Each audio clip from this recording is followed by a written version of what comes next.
बेआईन करतकल उपरे चढ़ाऊ कटक जिला निश्चिंत कोइली थाना असुरेश्वर ठारे बेआईन करतकल उपरे ओडिशा विजिलेंस 10 जणिया टीम वन विभाग और स्थानीय पुलिस मिलित चढ़ाऊ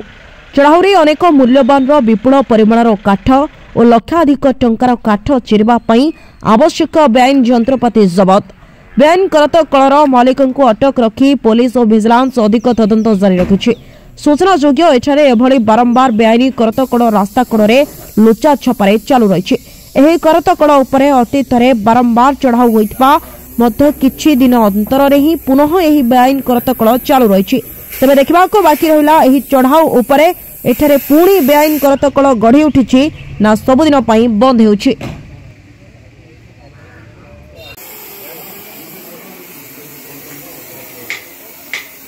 आमे कटक विजिलेंस डायरेक्टर निर्देशालय आसलु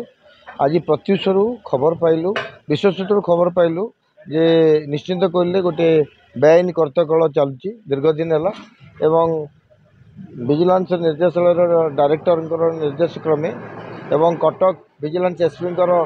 तत्वावधान आज सका अति भोर vigilance Cuttack vigilance director staff Cuttack vigilance SP staff एवं लोकल पुलिस एवं स्थानीय वन कर्मचारी मैंने आसी मिल को चढ़ाऊ करते ये मिल टी आगु